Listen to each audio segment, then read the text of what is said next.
What's happening, municipals? This is Big C. Let me tell you about a great place in Vision Golf. Indoor simulators have exploded in golf, and Vision is leading the charge here in Portland.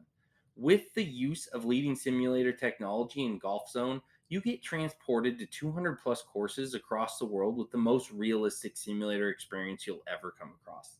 With a hitting mat that not only gives you the turf to simulate real rough and sand conditions, the mat also raises up and slopes to create real live positions like playing on the actual course. If you're in need of a lesson, Vision Golf also has you covered with the PGA teaching pro Ignacio Cern. On top of that, they create an atmosphere with full bar and food options and sports on all the TVs that you're never going to want to leave. This is a great place for all events to be hosted with the VIP section to accommodate groups of all sizes. If you live in the greater Portland area or even the Pacific Northwest, you have to come out to a Vision Golf and check it out in Tigard, Oregon. Use code Municipals and you will get your first hour for free on your first visit. Also, check out league nights and monthly events. Envision Golf, the Pacific Northwest premier simulator facility. How hard did you push it? Till I black out? Yes. Numerous times, yes.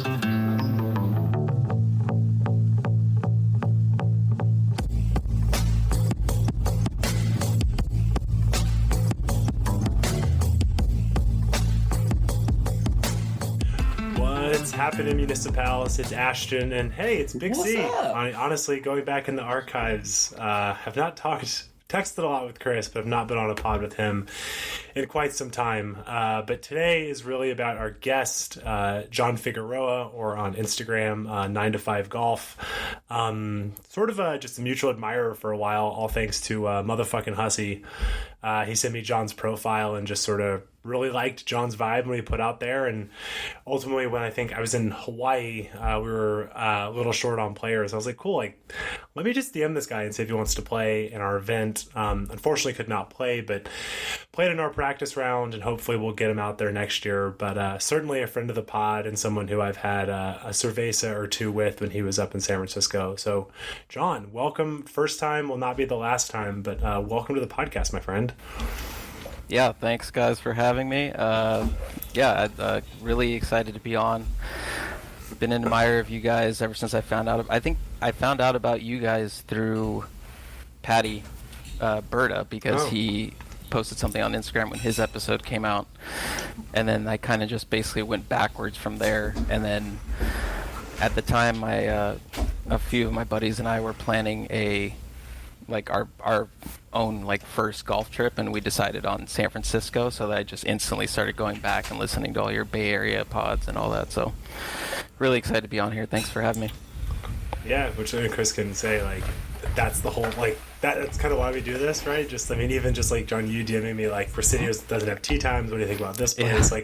Just being able to make sure people come to the Bay Area and have a great time, and really for me just be how do I put this in a way that doesn't sound very weird? A conduit to Chris, because Chris is the one who kind of knows all this stuff, and I've sort of been passing along his knowledge about places to play. So hopefully, your trip up here will be great. Sounds like you've got a great itinerary. But before we kind of dive in, John, just kind of give the people a little about you, where you're from, what you do, your golf game, what you're working on, just kind of you as a person and you as a golfer as well.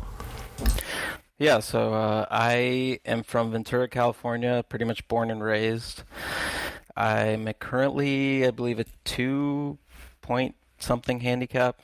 Probably closer to a 4, but I play at Soule way too much.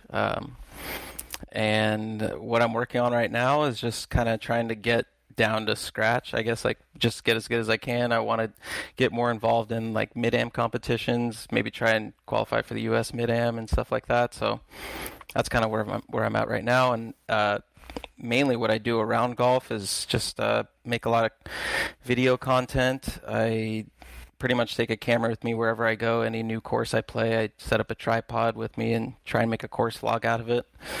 And I guess the way I set myself apart from other course vlogs is I kind of have a background in filming skateboarding, and so that's kind of the approach I take. I try and make every video kind of like a skateboarding part, like a montage, not too much talking, just kind of let the environment and the camera angles I can find on the course, the interesting angles to highlight the course, do the talking for me. It's funny you say that. I can see it in your videos because I grew up kind of as a skater, and like Manic Madi and like a couple of those like videos were really influential for me as a kid. And you definitely have that, skater mindset when it comes to your filming, and it's been fun to watch. Like since Hussey shared the your page with us, I definitely keep an eye out every time something new comes up, a new course that you're playing. Yeah, man, I appreciate that. Yeah, Manic Madi, the girl video, yeah, right, fully flared, like just all those videos that, yeah, I just got inspiration from all those. And I also have a bit of a history playing music and being in a band, so that's kind of another interesting twist, I guess you could say, is that I write and make all the beats and music for all my videos too. It's just a good way for me to not get demonetized and a way to kind of keep things interesting, and it helps me scratch my musical itch because I haven't really been active with my band in a while, so it just kind of helps me get that branch out in a way.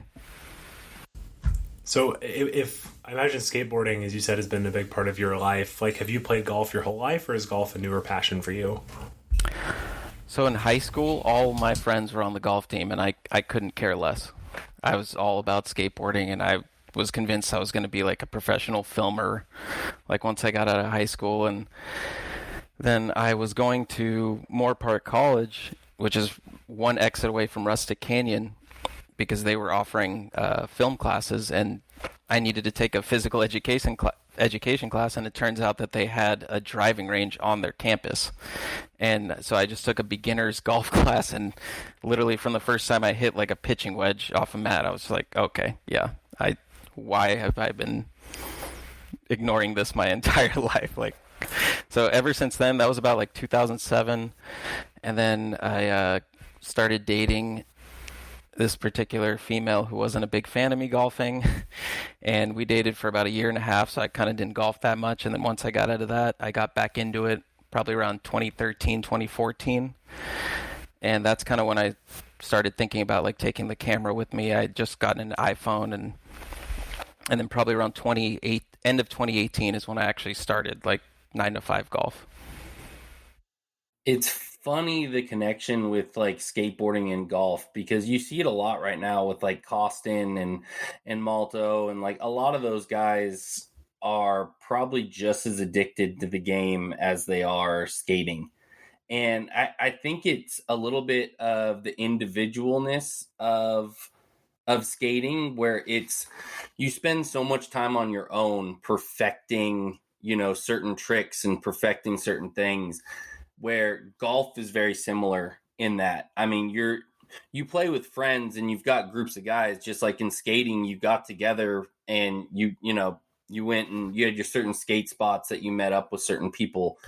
But it's same with golf. You've got your certain courses that you meet up with certain people, but everything on the other side of it, how good you get and your progression, is all on you.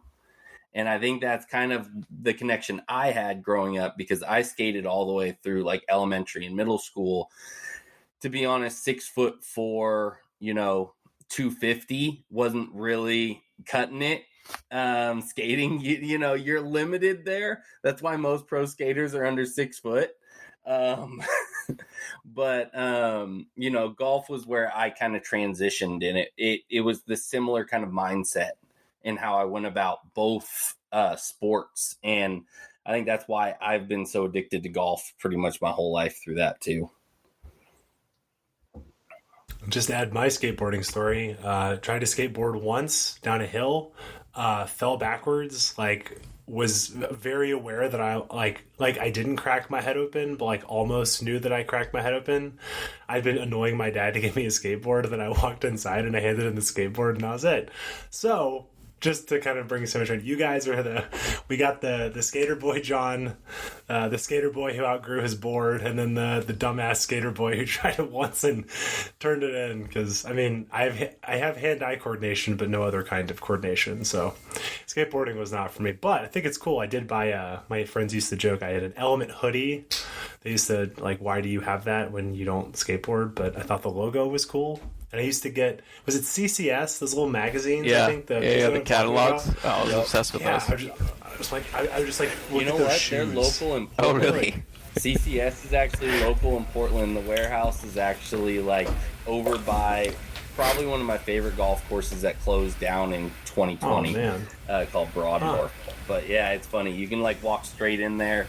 They like box everything off in like one side, and then they've got like an actual skate shop. That's awesome. I was sitting there trying to like, Dad, can I buy DC shoes? And he's like, no, like you almost no, like why would you need those? So 2 things that made me know you were not a skater. You had an Element hoodie, and you were wearing DCs. See, I don't even get the joke. I'm just gonna nod my head and say, yeah, man, for sure.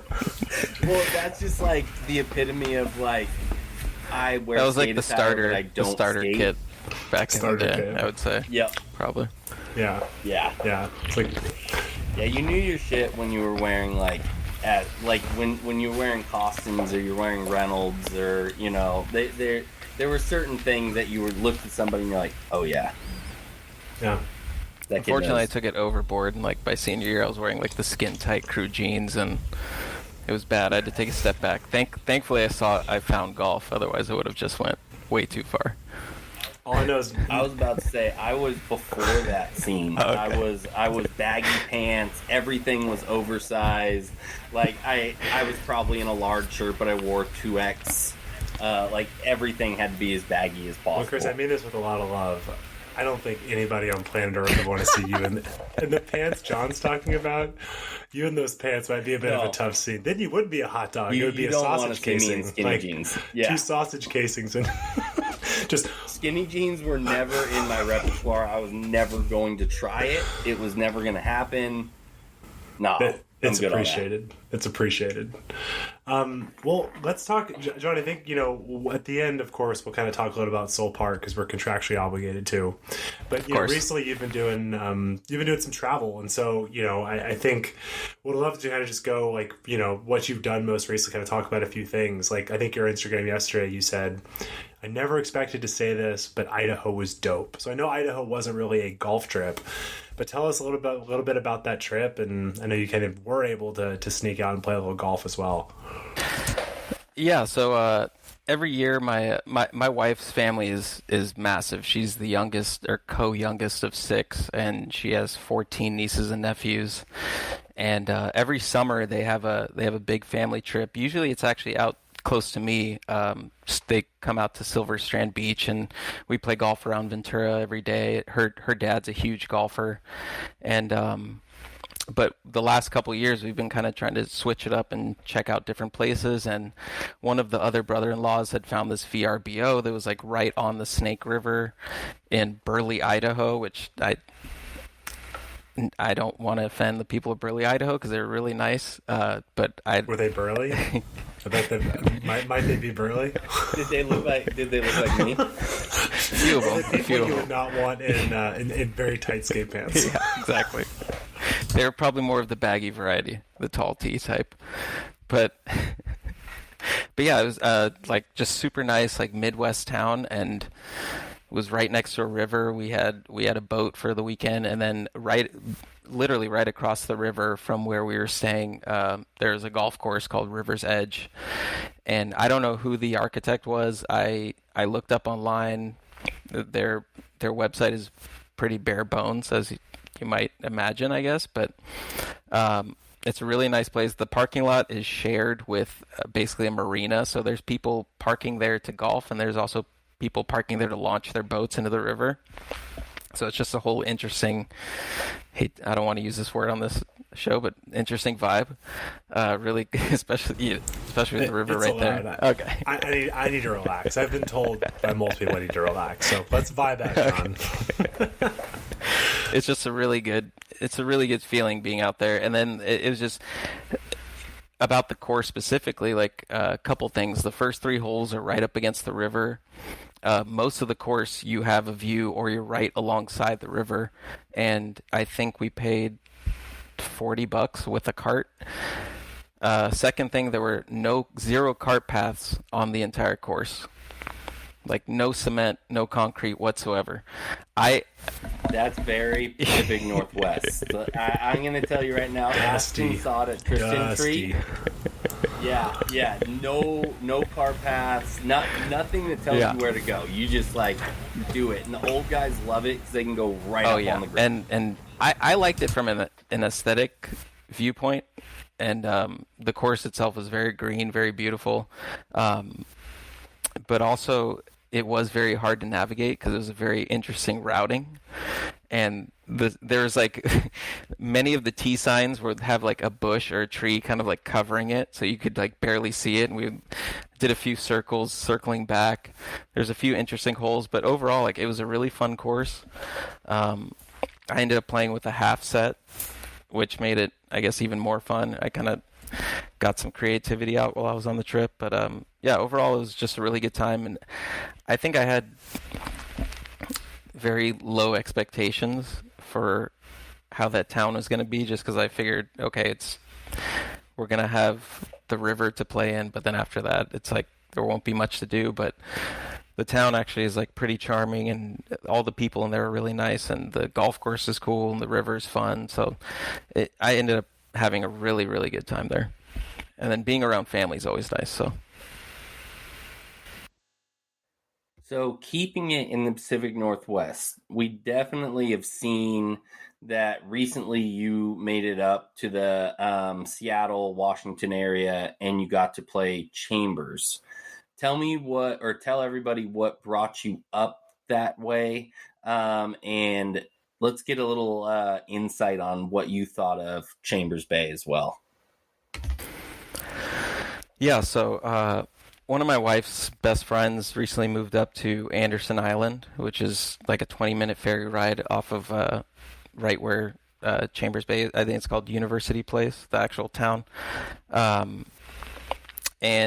she had just had her first baby, so my wife was eager to get up there, meet the baby, and see how they were living up there, because they made it sound, fantastic, and the pictures and the videos that she would send us, it looked beautiful. And so we decided to go up there, and it was really awesome because they lived in this really cool house that was right off of the first tee of this 9-hole executive course that was on the island, that was interestingly called Riviera Country Club. And it was a really, really fun course, like just amongst really, really tall redwood trees and really pretty setting. And then I was lucky enough the next day to go over, take the ferry ride across and go play Chambers. And I have to say, I can get more in detail about it, but I'll just really quickly, long story short, it's probably a top 5 course I've ever played. And it's probably like number 4 in that top 5, or 3B, I would say, in the short list of courses I played. So we got to know, what are the 3 courses that are above number 4? Okay, so I'll say number 1 is Pasatiempo. That's undoubtedly. Number 2 would have to be Pinehurst number 2. 3A would have to be Tobacco Road. And then I would put 3B at Chambers. What? I like that. I mean, those are some feeders in front of there. So, I mean, that's a high ranking for Chambers to be on the same kind of level of those 3 courses. You got West Coast Classic, East Coast Classic, and then I don't know, because I know. And then West Coast and East Coast Modern. Yeah, right? Yeah. I guess so. Yeah. Well, I know we weren't expecting to talk about Tobacco Road, but that place is like an acid trip. Is it an acid trip to play? It's I think once you're actually on the ground and you kind of see what's presented in front of you, it makes more sense. Like when you're looking at it in pictures, and especially when you get those dramatic drone images and you just see every single slope, you're like, holy shit, where am I supposed to land the ball?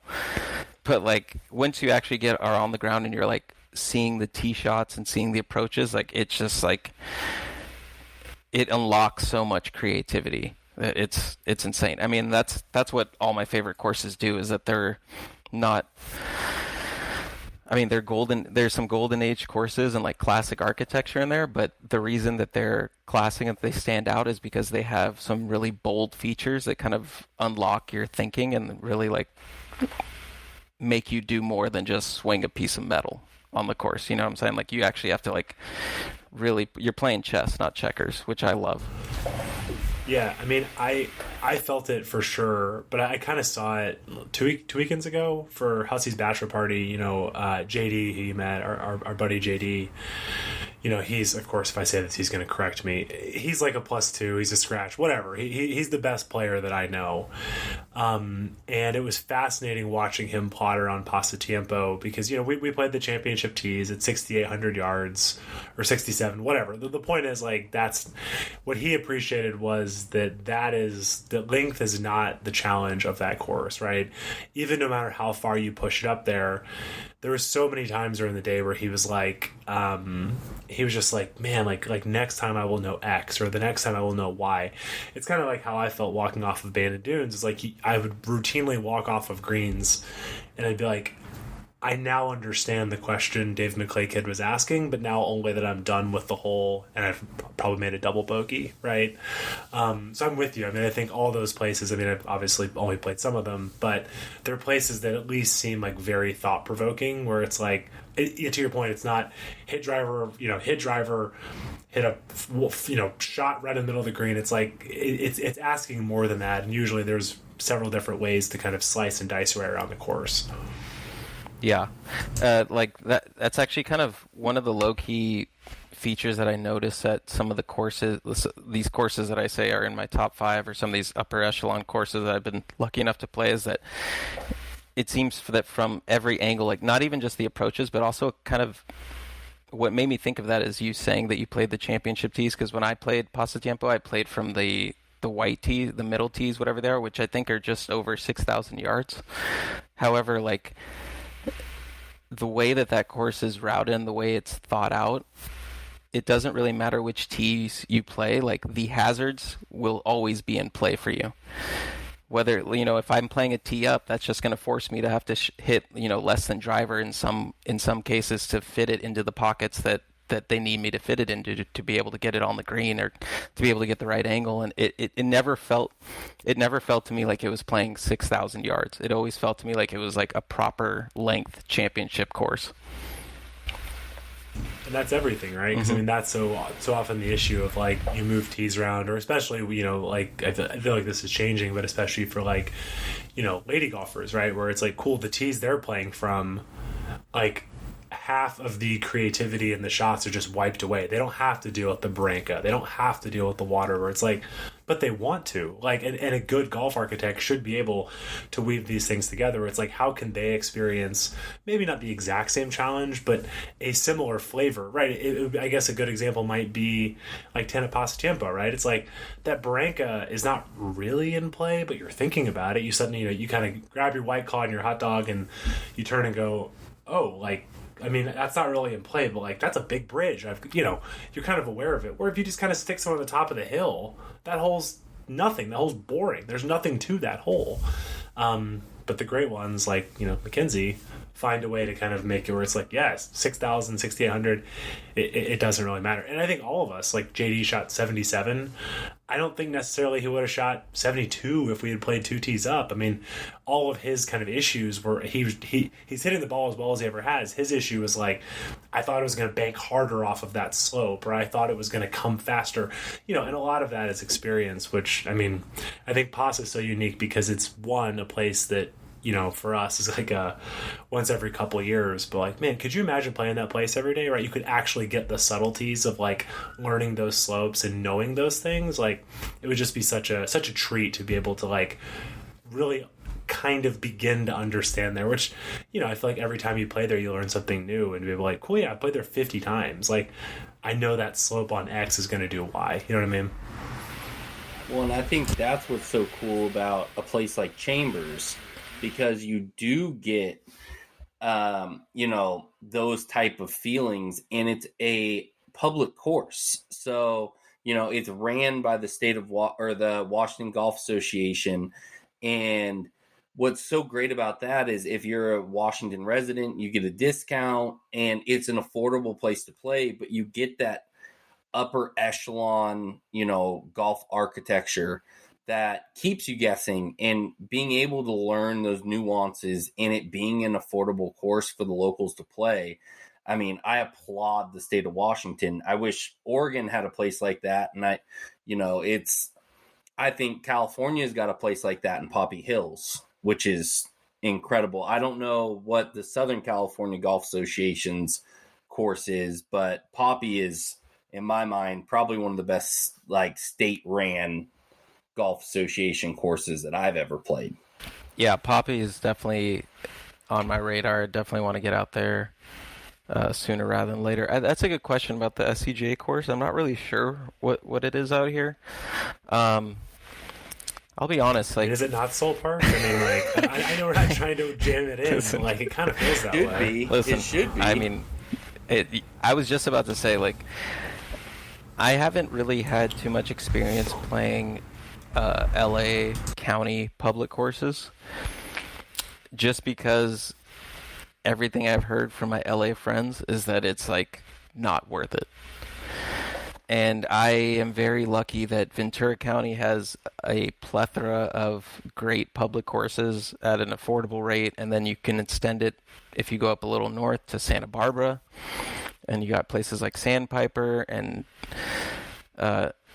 to me, it seems to me that the further north you go, the more, one, the better bang for your buck you get, and two, the more interesting golf course you tend to get. So it would probably be the most northern SCGA represented course, but I mean, my vote would be for Soule Park for sure. Yeah, I think it's something we've discussed in the past, where I think the middle of California is kind of the best, bang for your buck with golf architecture and price point. Because I mean, with Sandpiper and Cypress Ridge, Monarch Dunes, Dragonfly out in Fresno, Morro Bay, which I haven't played yet, but I drool over those Morro pictures. Bay's I really want to get out there. Yeah. Oh, Morro Bay's great. Short course, but really, really, good course to play. And I just think that little pocket, between San Luis Obispo and Ventura just has some of the best golf anywhere on the West Coast. And, you've got great golf in the Bay Area, but it's just really expensive. Even your cheaper, run-of-the-mill Muni courses like San Ramon and San Jose Muni, are still $75 to play, which is, $60 to $75 is crazy for, that type of golf. And I'm sure your buddies in LA are in the same boat in that kind of category there. Well, and they're not only in the same boat, but they're having to deal with people running bots to steal tee times. So you're basically playing roulette out there. That's Carica. Yeah. I mean, still, literally, that's Carica on weekends. You go on at 12 and the first tee time is 3. It's crazy. I mean, I like Carica a lot, but that's nuts. Chris, you'll be happy to know, trying to get him on Presidio, whatever. For his kind of city, we're gonna have him do Monarch. No, not Monarch. My brain's not working. Metro, and then Peacock Gap, because I told him about Peacock. It's kind of a slightly scruffier Northern California version of Soule. He's got experience at him. He's the fucking mayor. It's like he had a brother he didn't even know. It's like, hey, this is Steven. This is your half brother. Yeah, and actually I had a buddy of mine who's in our local No Laying Up Roost, who's just up in SF for a little bit, and he played Peacock, and he had nothing but great things to say about it. So I'm really excited to get up there. And also I went ahead and took advantage of the 15 90-day advance booking or whatever option on Carica. So I got a solid 27 whole day plan for the Saturday of that trip. So did you have to pay $100 in booking fees though? Yes. Yeah. Dude, that's God, you need to be executed publicly for that. But listen, I appreciate that still for a resident. It's Yeah. they're holding them close to heart. I think the big thing is like Hussey and I had a revelation last week. We went out there last week we had a 4:40 tee time on a Thursday. There was nobody out there. We played in 3.5 hours. It was $50. I actually, that round reminded me how much I love that place. It's just, you got to pick your spots. Because again, when you have people coming in town, you either pay a fortune to book it, or you try to wait to book it and you can't. If we're lucky enough to live here, it's sort of probably like US Soul, right? You kind of like roll it there at 4 o'clock and it's like, oh, it's like $12. Okay, like here's my money. It's like you get a $7 beer and a $12 tea time. You just got to be pick and choose. But no, that'll be great. And as we've experienced with these golf trips, if you got to pay a little extra out of pocket to play where you want to play, like so be it, right? Like come on, like if you want to go play Creek with the boys, go do it. It's fine. But they should get rid of that. But it's fine. Yeah, no, I'm really looking forward to it.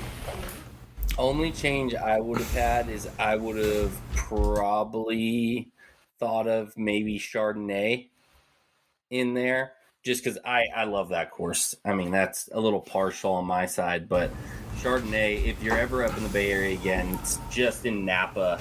American Canyon, which like, what the fuck is that? But I listened to that episode of your guys today. Because I was listening to the North Bay and SF episode today, when I found out I was fucked through Presidio. So I was almost gonna DM you and ask you if it was worth the drive from Peacock out to Bodega to play that course. But then I looked on the site, and I mean the course looks amazing, but looks like it's literally you're playing in a neighborhood in kind of not the best way. And it's very Robert Trent Jonesy. And it feels hard for me to like justify that to my other 3 buddies that were driving up there and paying a premium and driving, not only driving up to the Bay, but then driving an extra like hour and a half from our first round to play out there. The only way it works is if you can go to Northwood as well, because like that's one of my favorite days to do those together. Right. But I would say that Bodega, no. Bodega isn't worth the drive for itself. Yeah. If you're in the area and you can play it, great. But I would never be like, hey, go drive an hour out of your way to go play Bodega Bay. It's a cool experience. There's definitely houses that line some of the holes. The great thing is it really only kind of comes into play on 5 or 6 holes. The rest of them, the houses are so far off, and you've got so much room from the fairway to fescue to, the second cut, that you don't feel like they're in play. And then, I mean, a good like 7 holes are, pretty much out in the open. But yeah, it's a Robert Trent Jones course. If you've played a Robert Trent Jones course, don't drive out of your way to play it unless you're making your effort to go play Northwood. I think Northwood is the star of that trip if you're gonna do that. Yeah, but I would stick to Metro. But yeah, Chardonnay is a good option. I mean, Metro is just cool because like you have airplanes flying over your head all day, and you have an unencumbered view of downtown San Francisco, and it's like $60. So I mean, it's like it kind of checks off. Yeah, Metro was always on my radar when I was planning this trip. Originally, I was gonna try and do. My original plan was to do a full day at Carica, but then also do a full day of doing Metro and then Monarch. Mm-hmm. And then actually one of the guys I played with at Chambers was from the Bay Area, and he was getting ready to leave for a new job to the East Coast, so he decided to play every course he could in NorCal, like private or public, just try and get on. And he was kind of giving me, advice on like what to go to, and so he kind of had opinions on. He thought it would be a better idea to go to play. He said Monarch wasn't really worth it. He said like he suggested Baylands. The pace of play. Yeah, that's what he said. Horrendous. That's what he said. Like that in Crystal Springs. Baylands is you're great. Gonna cry. Yeah. Baylands is if you took Metro and Carica and they had a baby, that would be Baylands. It's very open and linksy, but you get kind of the Metro feel because it's kind of right up, like even San Jose Airport's pretty close to it, so you kind of get that same feel there. but Baylands is just a little overpriced for what you get. I mean, they're charging $100 to $120 to play Baylands, and I would tell you, Metro for best bang for your buck in the Bay Area by far. Yeah, and the pictures looked great, looked beautiful in Baylands. It's actually, I saw that it's designed by the same guy who did Alevis Links in Ventura, and it kind of made a lot of sense because it basically looks like Alevis on steroids. Alevis is kind of a Links adjacent sort of deal. It is close to the water. It's not on the water, but same thing. It used to be a really dumpy, really overly sopping wet parkland course, and they pretty much like mowed the entire place over, started from scratch, and made it kind of like very similar to Baylands, like open, very few trees, but strategically placed and sort of a linksy feel. God, I think I love using specific words, and it makes me happy that you just described that course as dumpy. That's fantastic. I'm going to start using that. Like, that's just, I love that. Weirdly, I mean, that's Redwood Canyon up here, dumpy. Redwood Canyon, up by you? Yeah, you weren't there that day. I think Hussey, me, and Marcus went out and played. There's this place called Redwood Canyon. It's actually by Metropolitan. It's inland, like on the Milpitas I side. think I did play there. This was the day before Thanksgiving, and it was like a 7-hour round. It was like a $5,600 course, and it was like Jesus.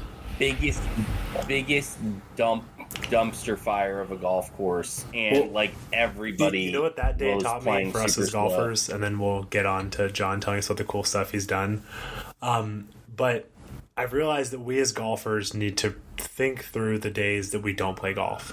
We don't play golf on Father's Day, because Chris and I almost got into a fight in Wildwood because of Father's Day. Because it's like, hey, Dad, want to pull up the clubs the first time in 4 years? It's like, fuck that.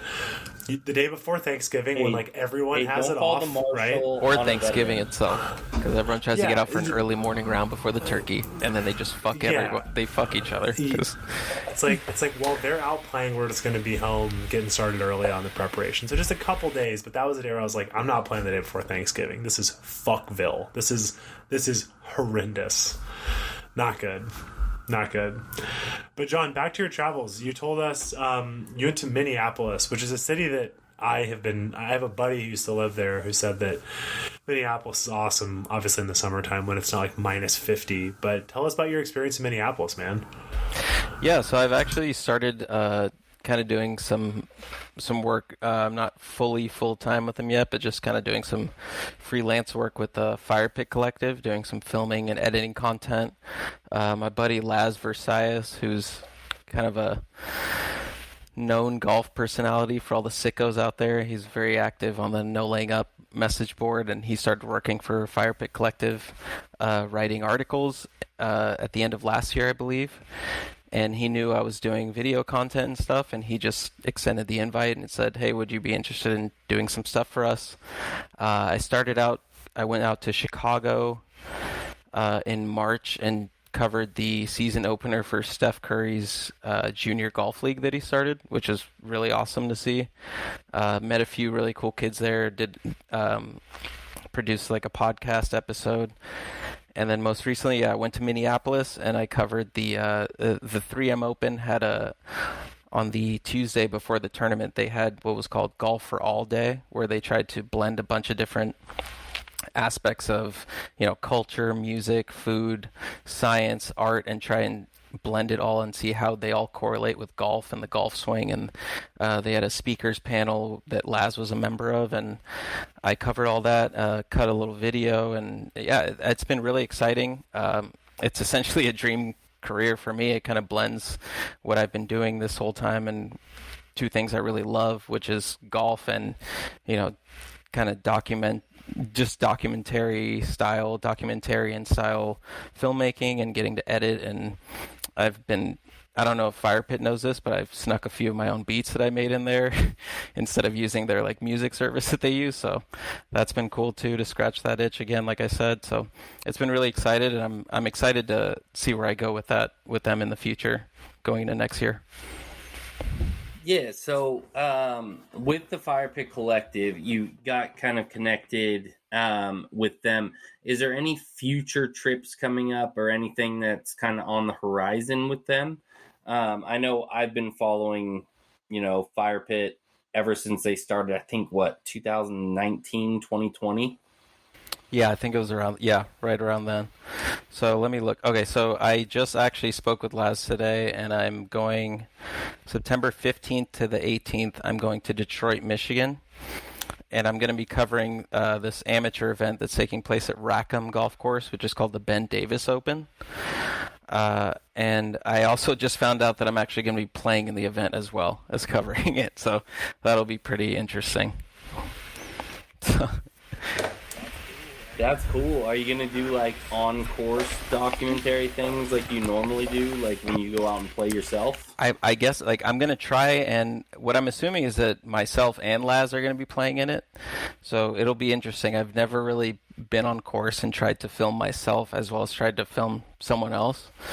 But yeah, it's a new challenge, and I'm sure I'll figure it out.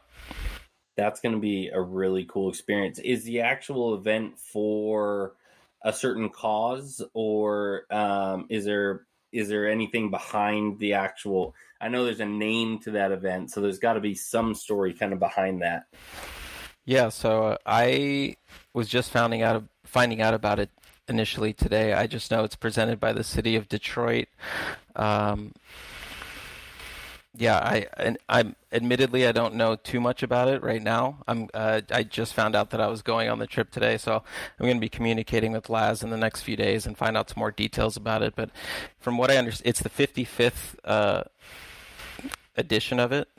So my initial feeling is that it's one of the longer running city championships or city amateur events that's been running.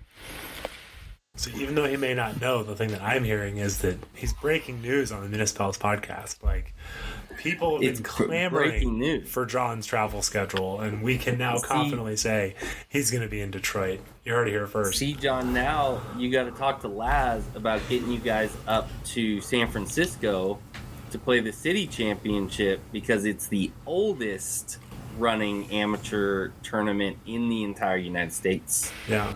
So you got to play the oldest. That is true.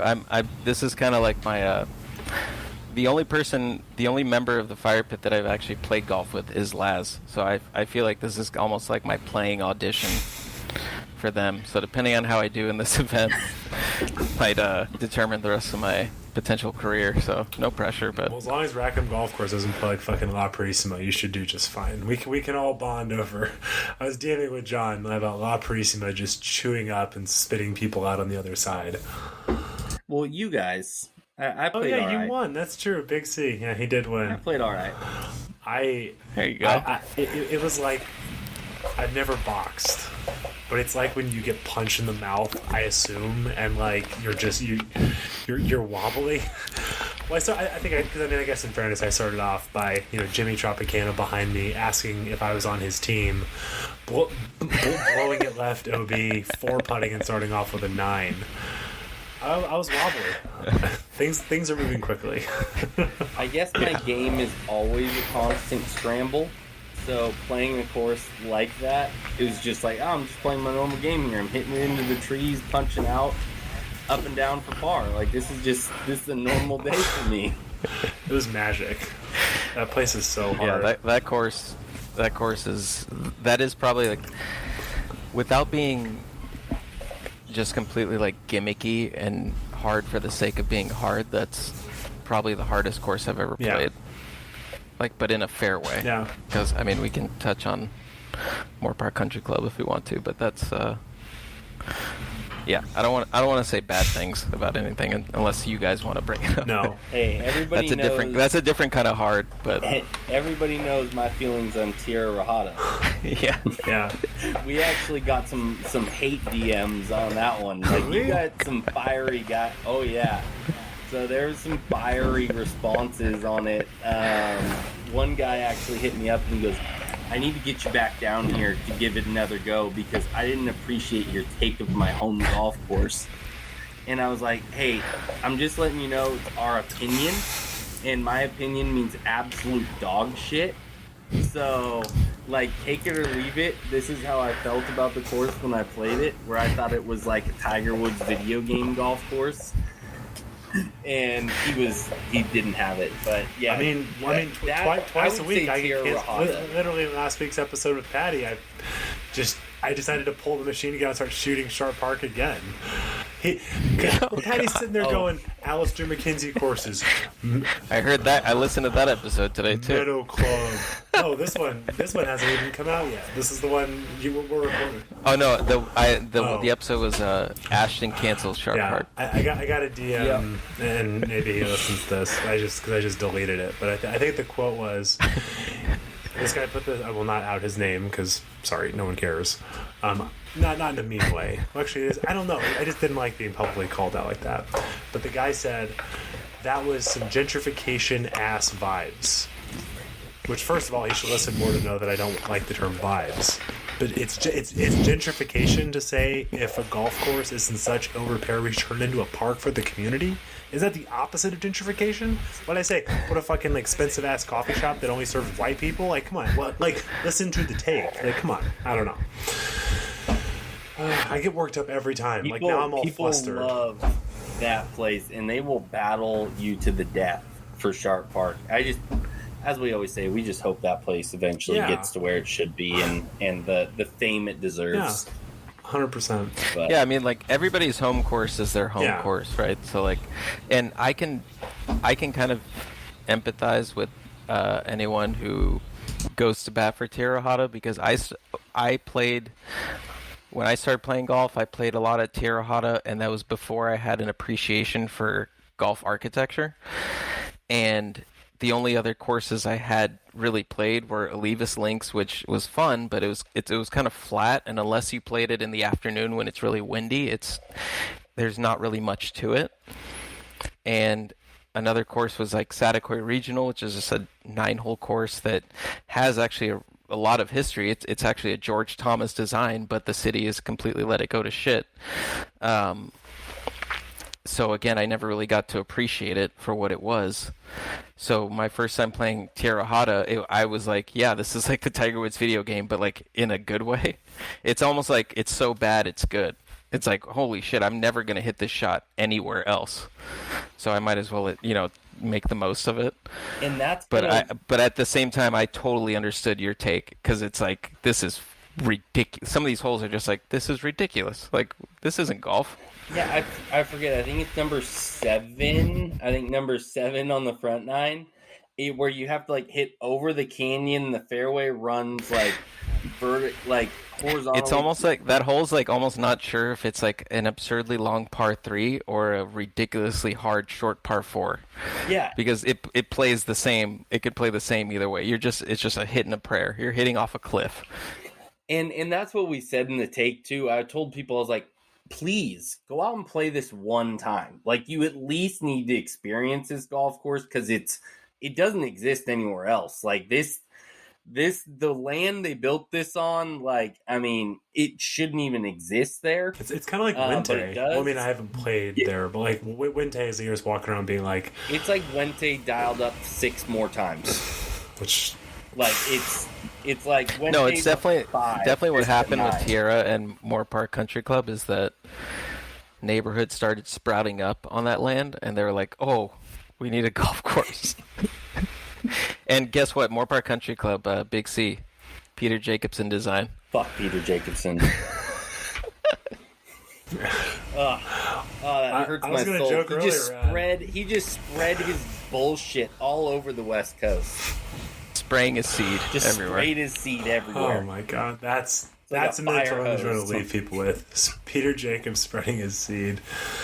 Oh, Jesus Christ. Okay, to take us home. Poana seed, Ashton, relax. Yeah, Poana seed. Oh God, put the Poana seed all over Sharp Park. Maybe that'll help fill in some of the Plinko Maybe board. we should have Jacobson spread his seed all over Sharp. You know what? Full redesign of Sharp Park by Peter Jacobson. I might change my mind if he makes that course. Even like 10% better than where it's at. I would be all right with that. Oh God. Okay, to take us home, John, I got two more things.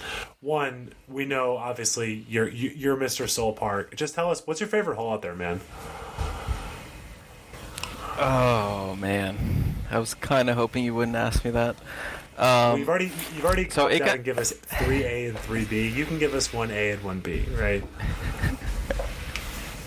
Yeah, well, 1A is Pasa and 1B is Soule, There obviously. you go. No, 1A is Soule, 1B is Pasa. Put some respect on his name. Soule's always gonna have my heart. If I need to be as objective as I can possibly be, it's Pasa just barely inches it out. But Soule's always gonna have my heart. It's just, yeah, man. I'm just extremely blessed. A Gil Hans, Jim Wagner, essentially designed like that was sick. No. Yeah, Did I? You said Jim Nance. That would be amazing. Jim Nance golf course. Maybe design? I was trying to say Jimmy. Was I trying to say Jimmy? Hello, friends. Welcome to Soule Park. Yeah. Oh man, the Jim Nance design makes me kind of cringe. But yeah, Gil Hans, Jim Wagner design. What they did in that course, and like it's just like the timing that happened, because it was a course that they did before they really gained any notoriety. So I'm assuming from all the articles I read, they did it pretty cheaply, and ever since Keith took over the course, like he's kind of kept things that way. Like it's very much as far as the pricing goes, like you couldn't find a better value maybe in the state of California. I don't know. Like I haven't played every course in California, but I'd be willing to put it up against pretty much any other course. I've played the majority of them, and I'm going to tell you right now, it doesn't exist. Soule Park condition to price ratio, it blows everything out of the water by tenfold. Yeah, and it's just insane. And like I said, the creativity, it's playable, but it's still challenging. No matter what tees you play from, like at the men's club events, we play from the orange tees, which are essentially the equivalent of blue tees. But when I play the skins game there, we play from the tips, and it's always like a fun challenge. And like where the pins, all the possible pins that are on those greens are just, it's just so fun. And what I love is that Keith is always pushing to improve the course. Like Fried Egg had their boomerang event, and they've had it 2 years there, and every year that they've actually, Andy and Cameron, who's actually a Ventura local who works for them, whenever they go and set the pins there, they always find these interesting pins, because Andy's obviously looking to provoke the players and pique their interest a bit. And what I appreciate is that that for the next few weeks or for the next men's club event, like Keith will use some of those more interesting pins, because they'll be like, oh, I never thought about that. Like he's always open to finding out each and every way that he can improve the course. And they just renovated the restaurant and bar, which is beautiful. It was incredible. I mean, that setting is because I think the coolest part about that is that means that that's a community hangout now. Forgetting golf. Yes. Like we were talking to locals, so I was like, those people don't even seem like golfers, but they're there just drinking margaritas and hanging out. Like that's amazing. Yeah, the amount of non-golfers that hang out there later at the end of the day has increased. I know that they're the last time I had been there, I had spoke to one of the bartenders, and they said that they were going to start opening or staying open later for dinner, like up until 9 or 9:30 p.m., 2 days a week, because they had so many non-golfers clientele who were going there to eat and wanted to hang out and enjoy the view and just enjoy the environment and everything. And so it's only on an upward trajectory, and I feel really blessed that I kind of joined that community when I did. Yeah.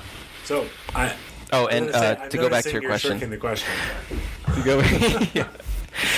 So I in my time of playing there, I've had 4 holes that I pretty much rotate through as far as being my favorite. So in no particular order, I'll just give the list of holes and kind of a quick thing of why I love it. So I'll just say number 9, I think, is the best green on the entire course. It's an amazing 3-tier green with some mini swales and troughs in there. It's like I said, I've been really lucky to play a lot of courses around the country, well-known courses in Golden Age architecture, and that has to be like one of the coolest and most well-designed greens I've ever seen. Like, it's just every pin that's on there introduces a new challenge. And I mean, I off the tee, I play it pretty much the same way every time, but just the fact that a different pin, you have to hit a completely different shot. Even though you might have maybe a 10-yard difference, it might just be one club, but it has to be a completely different trajectory to try and hit the right slope to try and get it to gather to where the area of the pin is. So that hole's just great. And it's always exciting to get a birdie there, even though it seems like it should be an easy birdie hole because of the length. It's just like you actually have to work for your birdie, which I love. And the next hole is number 8, which is a hole before it. Number 1 handicap hole, I think it's probably when I first started really playing Soule Park, it was my favorite tee shot. I just love the look of going over the Barranca. It seems like you're hitting off an elevated tee, but it's actually like a dip, and then the fairway goes dramatically back uphill, so it's almost like you're hitting your drive into a slope, and it's just like the ball hangs in the air forever. And then you have maybe my favorite approach shot on the entire course, which is you have the ball, even if you're in the fairway in perfect condition, you have an uphill shot to a blind green that is fucking ridiculous. That green is insane the way it is designed. It might not be fair, but it's like, I actually like that about that green, because it's so like, as soon as you hit your approach shot, you just don't know. Like as soon as and I walk 99% of the time I play at Soule, and I use a push cart. Whenever I hit that approach shot, I have to fight the urge to immediately start sprinting up the hill and like just completely forget my golf bag, because like as soon as you hit that shot, it's just like, it's a blind shot. You can barely see the pin.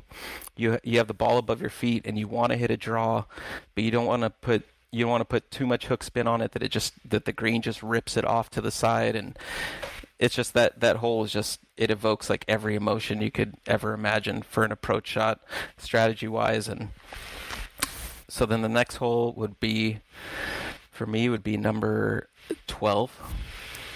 I think that hole is severely underrated. That green is diabolical. Yes. That's my favorite approach shot on the entire course, because I love how it runs along that back hill with the trees that run along the back, with the bunkers, that skinny bunker. It's a great approach shot, and you really have to hit a great shot to make it onto that guy in 2.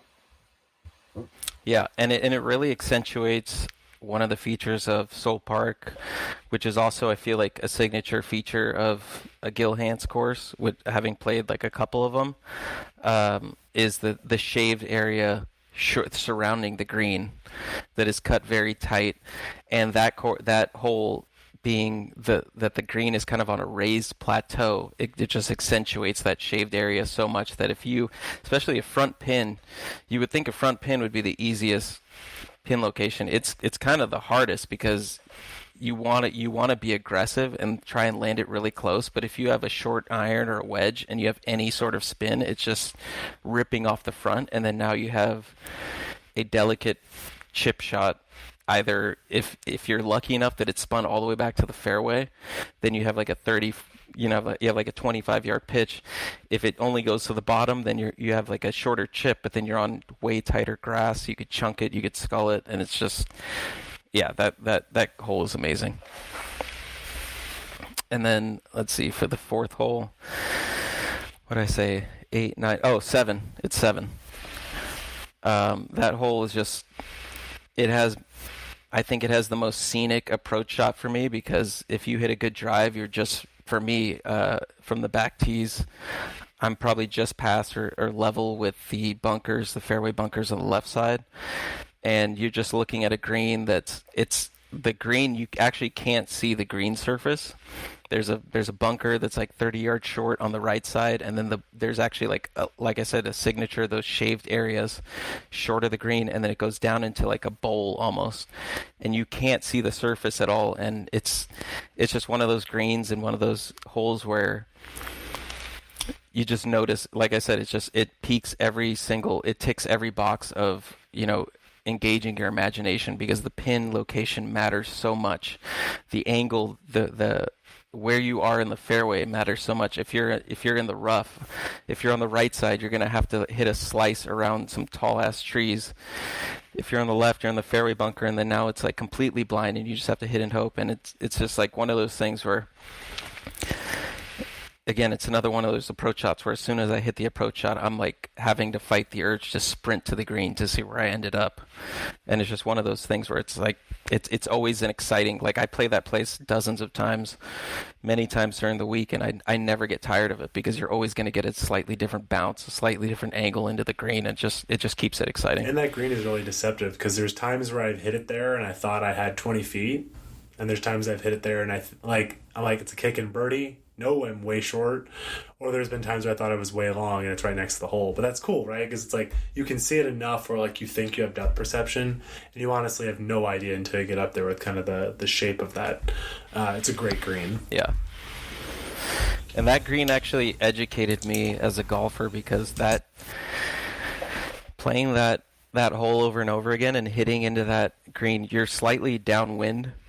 And if you're playing later in the afternoon, especially the last few years, I've noticed that the wind has actually become more of a factor at Soule. Shout out global warming or whatever, I don't know. But you're downwind, and if you get a hold of a drive, like you have maybe like a pitching wedge or gap wedge at longest into there, but that was the hole where I actually learned that I was a low spin, low launch player, because I would hit lots of shots where it was like all over the flag. But because I was downwind and I would get like maybe the wrong kick, I would see the pitch mark like right next to the flag or within 5 or 6 feet of the flag, and I would end up in the back of the green. And it happened enough times where I was just like, okay, I need to, like, something needs to change. And that was where I can actually attribute that hole as like me wanting, as the trigger for me wanting to go get like fit for a proper set of irons. Was playing that hole over and over again. So I mean, that's just another like an unexpected thing that you would think would like come up because of good golf architecture. It's like it makes you think more as a player, and then therefore it makes you think more about your own game and how to better be prepared for those types of holes. And it just anything that makes you think more as a player is going to make you a better player, and that it just makes it a great hole and a great golf course. I wish listeners could have seen when you said get fit for new irons, Big C got this gigantic smile on his face. No, but normally, John, when people give multiple answers, it's a total cop-out. That was very thoughtful. I would expect nothing less. And also, we were doing the itinerary, we were trying to make sure we didn't do 50 minutes on Soule, but 20 feels about right. It's for a place that's going to be an anchor site for the cookout, and a place that I think about all the time. Like, it's only fitting that we would talk to, the literal mayor of the place. So, John, one thing I got to say, and I'm going to be very excited if you can make it out for the cookout at Soule next year. But little hint, there's something in the works where we're going to most likely be adding a second cookout coming, and I'm not going to spoil where we're going to be doing this, but it's going to be somewhere in the Pacific Northwest. And I hope you can make it out for that one in the fall. It's not Chambers, to be clear. We can say it's not Chambers. It's not Chambers. Yeah. Not Chambers. Because look on his face, he's like, Chambers would be sweet. No. But this course, I would love for you to play, because it gives me a very similar, experience that you get at Soule. I wouldn't say the greens are as incredible, but the layout and how it's kind of presented is very similar. So I'm hoping you can make it out, and when we announce that, you'll find out the course. But it's gonna be a really good one. Yeah, and I'll break some news right now. I'm definitely in for next year's cookout at Soule. You can sign me up. Awesome. Just preemptively, I'm there. I was really bummed. I missed the last one. It was awesome, like spending the day with you guys for the practice round and getting to play in a fivesome. Yeah. Which I don't know if you guys shout out to the Englishman or yeah, someone from the They're UK paying a who fivesome. And then we had JD with flip flops and like several. I've learned from hanging out with JD recently. Several beverages. JD is not only is he a tank hitting the golf ball, but his drink is he gets a double Tito's with cranberry juice. And while we're drinking a beer, he puts one of those back. After Pasta Tiempo, he put back a couple of those. I was like, big dog, hell yeah, my man. Like the equivalent of four drinks and just like riding on home. Like, shout out to you. Like, I drank my margarita and was like, you know, living La Vida Loca. We might just have to put John up against JD in the final match play there. Well, what I'm hearing more is you've heard in the past, Big Chris will not be. He was like, I'm gonna take him on. I don't know. Big C barely made it to the fucking turn in his match against them. We got dominated on 13. Oh my god. Hate to see it. Well, John, thanks for coming on, man. You know, anytime you want to come on, have stuff to talk about, you know, we'd love to have you on just to chop it up. We really appreciate you coming on. It's long overdue. It was a blast.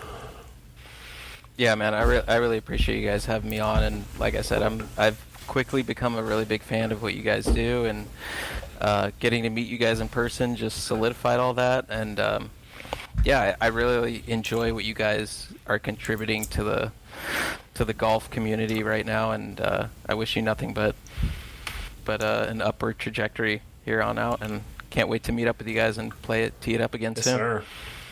Yes, sir.